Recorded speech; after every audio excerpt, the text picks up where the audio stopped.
Good morning everyone, কেমন আছো সবাই? আশা করবো সবাই ভালো আছো। আমিও খুব ভালো আছি। চলে এলাম তার জন্য একটা নতুন ঝকঝকে তকতকে ব্লগ নিয়ে। সকালবেলা এই যে এখন গাছে জল দিয়ে নিচ্ছি, যদিও এখন খুব সকালবেলা নেই, কিন্তু মোটামুটি এখন 10টা সাড়ে 10টার মতো বাজে। আর এই যে এখন গাছে জল দেবো, সকালবেলা গাছে জল দেওয়ার কথা না ভুলে গেছি। আমি ভেবেছি দিয়েছি, তারপর পরে মনে পড়লো যে না দিইনি তো, তারপরে আবার এখন দিতে এলাম। আর সকালবেলা আজকে ব্রেকফাস্ট হচ্ছে একটা রুটি, মানে বাটার মাখানো একটা রুটি, কলা, আর তার সাথে অবশ্যই আজকে খাবো দুধ চা। অনেক দিন পর মোটামুটি দুধ চা খাওয়া তো বাদই দিয়ে দিয়েছি, তো আজকে ইচ্ছে হলো যে খাবো। এর মাঝখানে একদিন খেয়েওছিলাম, তোমাদের সঙ্গে শেয়ার করেছিলাম, সেটা অনেক দিন আগে, শিবরাত্রির পরের দিন যত সম্ভব হবে। আর আজকে আবার খেলাম দুধ চা। আর দুধ চা কালারটা দেখেছো? এর আগে একদিন যখন আমি দুধ চা করেছিলাম, তো আমি কালারটা ঠিক এইরকম এসেছিলো, আর আমি শেয়ারও করেছিলাম। তার মধ্যে তোমরা বেশ কয়েকজন কমেন্টও করেছিলে যে হ্যাঁ দিদি, দুধ চায়ের কালারটা খুব সুন্দর হয়েছে।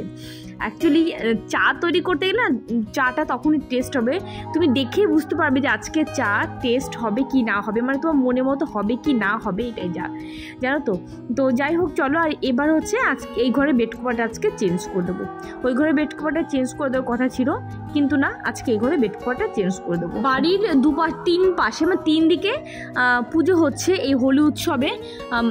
হরি ঠাকুরের মন্দির আছে, মানে আমাদের বাড়ির যে গৃহদেবতা আছেন হরিচাঁদ ঠাকুর, যে হরিচাঁদ ঠাকুরের মন্দির আছে বড় বড় দুটো আমাদের বাড়ির পাশে, সেই দুটো মন্দিরেই পুজো হবে। আর আমাদের বাড়ির ঠিক অপোজিটে হচ্ছে কৃষ্ণ মন্দির, তো সেখানটাও পুজো। তো মোটামুটি 3টে মন্দিরে পুজোয় হোলির সময় হয়। তো বিশ্বাস করো, এত আওয়াজ, এত গানের আওয়াজ, আশা করছি তোমরা হয়তো বুঝতে পারছো আমি কোন ঘরের আলমারির পেছনে খাটের পাশে লুকিয়ে আমি ভয়েস ওভার করছি। এত পরিমাণে আওয়াজ, ইভিন আমি জানালাতে পর্দা টেনে তারপরে বেড কভার দিয়ে দিয়েছি, নয়তো মানে কি বলবো, মানে আওয়াজ, মানে খুব বাজেভাবে আওয়াজটা আসবে। তো সে কারণে আমি চেষ্টা করেছি যাতে আওয়াজটা না আসে। তারপরেও আশা করি তোমরা বুঝতে পারছো আওয়াজ আসছে হয়তো। যাই হোক, আর আজকে একদমই কথা বলতে পারিনি সামনাসামনি এসে, বা হয়তো পারবো না, তোমরা দেখবে। কারণ একটাই, ওই যে কথা বলাই দুদিনে হয়তো আমি তোমাদের সঙ্গে ডাইরেক্ট এসে কথা বলতে পারবো না।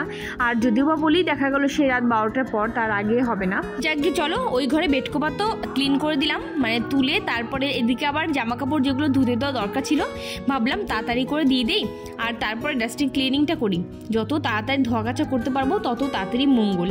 তো যাই হোক, এবার ডাস্টিং ক্লিনিং করতে চলে এসেছি। আজকে হঠাৎ করে ভেবেছিলাম যে আমরা বেরিয়ে যাব বাতকুল্লাতে, কিন্তু আবার গেলাম না, কোনো কারণ ছিল না যাওয়ার। তারপর ইচ্ছে হলো না, যাবো না। হোলির সময় আমাদের এখানটা কিন্তু বেশ ভালোই মজা হয়। সত্যি কথা বলতে, আদিওম এখনও পর্যন্ত বাইরে বেরিয়ে যে একটা হোলি খেলবে 5 জনের সঙ্গে, তার যে একটা আলাদা এক্সপিরিয়েন্স, সেটা এখনও পর্যন্ত আদিওমে হয়নি। তো ভাবলাম এবার যাই, দিদির বাড়িতে যাই, ওখানে বসে ও দিদির ছেলে আছে, তারপরে আশেপাশে বাচ্চা কাচ্চা আছে, সবার সঙ্গে খেলবে, খুব আনন্দ পাবে। আর আমার দিদির ছেলে তো শুনে কাঁদছে ওদিকে যে আমরা যাবো না। প্রথমে ভেবেছিল যাবো, তারপর দিয়ে শুনছে যাবো না, কান্নাকাটি শুরু করে দিয়েছে, যেটা আর কি হয় বাচ্চাদের ক্ষেত্রে। তো অ্যাকচুয়ালি আমার যাওয়ার ওখানে আরেকটা কাজ আছে বিশেষ, তো সেই কাজটা স্কিপ করে তারপরে আর যাওয়া হলো না আর কি। যাই হোক, আর এই যে এখানে টেবিল ক্লথটা না, এর আগে একদিন তোমাদের সঙ্গে শেয়ার করবো, আর শেয়ার করা হয়নি। এই টেবিল ক্লথটা আমার মা বানিয়েছে, কিন্তু আমার মায়ের হাতের কাজে অনেক কিছু কিন্তু আমার বাড়িতে আছে। এর আগে একদিন দেখিয়েছিলাম আমার বাবার হাতে বানানো একটা টেবিল ক্লথ, আর আজকে দেখালাম মায়ের হাতে বানানো একটা টেবিল ক্লথ। এটা মায়ের কাছ থেকে নিয়ে এসেছি। আরও অনেক কিছু এরকম নিয়ে এসেছি, যেগুলো কিনা হচ্ছে মা বানিয়েছে, বাবা বানিয়েছে, আমার দিদি বানিয়েছে হাতে, আমি তো বানিয়েছি অনেক কিছু। তো সেগুলো তো নিয়ে এসেছি, আরও অনেক কিছু রয়েছে মায়ের কাছে, সব কিছু এখনও পর্যন্ত আনতে পারিনি। তো যাই হোক, এখন বিশেষ বড় একটা কাজ করব। কয়েকটা দিন ধরে শুধু ভেবে যাচ্ছিলাম যে এই বাস্কেটটা প্রচণ্ড পরিমাণে এলোমেলো অবস্থাতে রয়েছে, এগুলো সব নামাবো, নামে একটুখানি ক্লিন করব। সব নয়, এই দুটো, মানে ডান দিকের যে বাস্কেটগুলো, তার মধ্যে 3টে বাস্কেট ডান দিকে, তার মধ্যে 2টো, মাঝখানেটা আর নিচেরটা, তো নামিয়ে সব কিছু তারপর একটু ক্লিন করে তারপরে আবার যেখানে গেছে সেখানে রাখবো।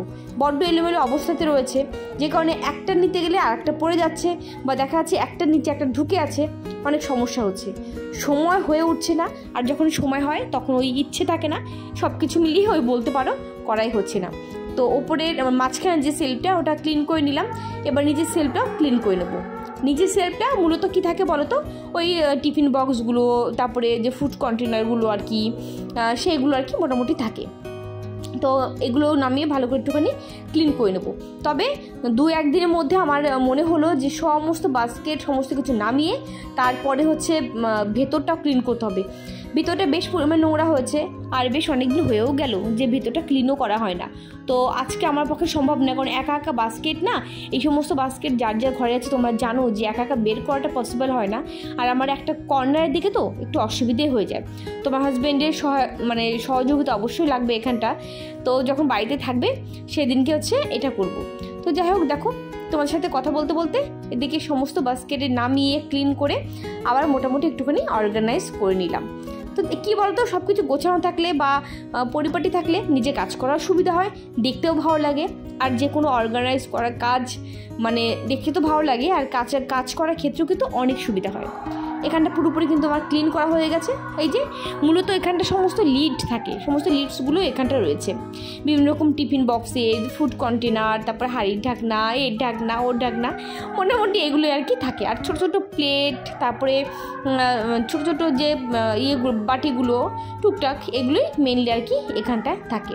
আর ওই যে নিচের সেলফটা ওই যে বললাম যেগুলো কন্টেনারগুলো রয়েছে, তারপর টিফিন বক্সগুলো রয়েছে, তো এগুলোই মোটামুটি থাকে। অনেক আরও ছিল যেগুলো বাদ দিয়ে দিলাম। যাই হোক, চলে এসেছি এবার রান্নার দিকে। আজকে রান্না হবে ডিমের তরকারি একটা। তো ডিমের তরকারি বলতে কি, ডিমের একটু কালিয়া টাইপের করবো, প্রপার কালিয়া ঠিক নয়, ওই একটু পেঁয়াজ দিয়ে একটু রসুন দিয়ে কোনোরকম একটু করে নামিয়ে নেবো। যাই হোক, ডিমগুলো এখানে ভেজে নিলাম। আর এখানে ব্লেন্ডারে একবারে পেঁয়াজ, রসুন, আদা এটা একটু ব্লেন্ড করে নিয়েছিলাম। এবার এগুলো একটুখানি ভাজা ভাজা করে নেব। আর তেল দেখো কতটা পরিমাণ দিয়েছি, তারপরে মনে হচ্ছে তেলই দিইনি। আমি আর তেল দেবো না ভাই, এবার আমি একটুখানি জল দিয়ে দেবো, জল দিয়ে তারপরে আমি একটু ভাজা ভাজা করবো। আর এখানটা কচুর লতি খাবো আজকে অনেক দিন পর, জানো তো, অনেক দিন পর কচুর লতি খাবো। সত্যি কথা বলতে কচুর লতি করবো মানে সময় হয় না, মানে অনেকক্ষণ সময় লাগে বেছে নিতে। তো আজকেও অনেকক্ষণ সময় নিয়ে বেছে নিয়েছি। তারপরে বড় একাটি এনেছিলাম, সবটুকু করিনি, অর্ধেক করেছি, অর্ধেক রেখে দিয়েছি, হয়তো কালকে করে নেব। আর এখানটায় আমি দিয়ে দিয়েছি কিন্তু জিরে সোমবার আর একটুখানি রসুন। কালো জিরে সোমবারে কিন্তু বেশি ভালো লাগে। তোমরা তো আশা করি তোমরা করেছো না, মানে খেয়েছো কালো জিরে সোমবার দিয়ে। তো যাই হোক, এখানটায় আমি কচুর লতি করছি। আর এই দিকটা হচ্ছে ওই যে মোটামুটি একটুখানি তেলটা ভালো টেনে নিয়েছে মশলার, আর একটু জল দিয়ে একটুখানি কষিয়ে নেবো। মশলার মধ্যে তুমি যতই তেল দাও না কেন, মোটামুটি কিন্তু দেখবে মানে সমস্ত তেল কিন্তু টেনে নিয়ে যাচ্ছে, কোথায় বুঝতে পারা যায় না। তো একটুখানি যদি খুব তেল বেশি না দিতে চাও, একটুখানি জল দিয়ে একটুখানি কষিয়ে নেবে। যাই হোক, এখানটা কিন্তু আমার রেডি হয়ে গেছে কচুর লতি। আর এখানটায় জল দিয়ে দিয়েছি আমি, এই জলটা মোটামুটি একটুখানি টেনে নেবে, তারপর দিয়ে দেবো এর ভিতরে আমি ডিম, ব্যাস। তারপর নামানোকে একটুখানি দিয়েছিলাম ঘি, আর 2টো এলাচ, মানে আস্ত এলাচ আমি দিয়ে দিয়েছিলাম। আস্ত এলাচ দিয়েছি কারণ ফ্লেভারটা ভালো হবে।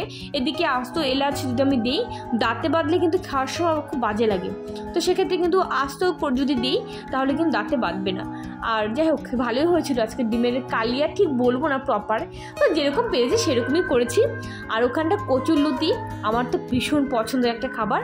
তো এইগুলোই আজকে আমাদের দুপুরবেলার লাঞ্চ মেনু ছিল।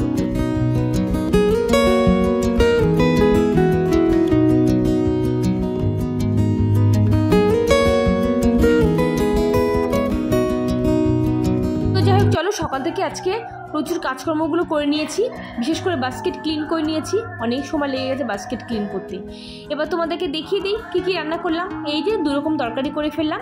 একটা হচ্ছে কচুর লতি, আর কচুর লতি কিন্তু আদিওমে একদম খাবে না, আমার আর আদিওমে পাপার জন্য রেখে দেবো, রাত্রিবেলা এসে খাবে। আর এই যে এখানটা হচ্ছে ভাত আর ডিমের কালিয়া, ব্যাস।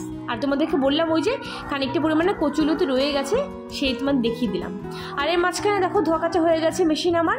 তো চলো এগুলো নিয়ে এবার মেলে দিই।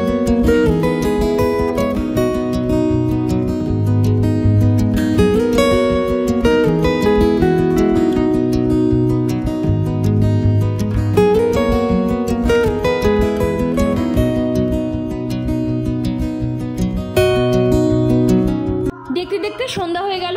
আর এই যে আমার হাজবেন্ড হাজব্যান্ড অফিস থেকে চলে এসে আজকে অনেকটা আগেই চলে এসছে। আসার পরে আজকে ওই সন্ধ্যা দিল, বললো আমি সন্ধ্যা দেবো। হাত পা ধুয়ে ড্রেস চেঞ্জ করে তারপরে সন্ধ্যা দিতে বসে গেছে। তো সন্ধ্যা দিচ্ছে, ভাবলাম তোমাদের সঙ্গে একটুখানি শেয়ার করি। আমার ঘরে সবাই কিন্তু সন্ধ্যা পুজো দেয়, আমার বাচ্চাদেরকেও কিন্তু আমি শিখিয়েছি সন্ধ্যা দেওয়া, পুজো দেওয়া, সমস্ত কিছু। তো যাই হোক, আর এখানটায় যে জামা কাপড়গুলো মেলে দিয়েছিলেন দুপুরবেলাতে, সেগুলো এখনও পর্যন্ত পুরোপুরি শুকায়নি। ভাবলাম একটুখানি পরে তারপরে নিয়ে নেবো, মানে ঘরের ভিতর নেব।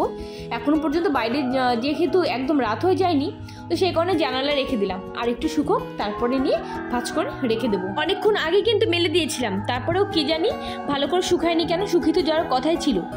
যাই হোক, চলো এবার হচ্ছে আদিওমকে একটুখানি পপকর্ন করে দেবো।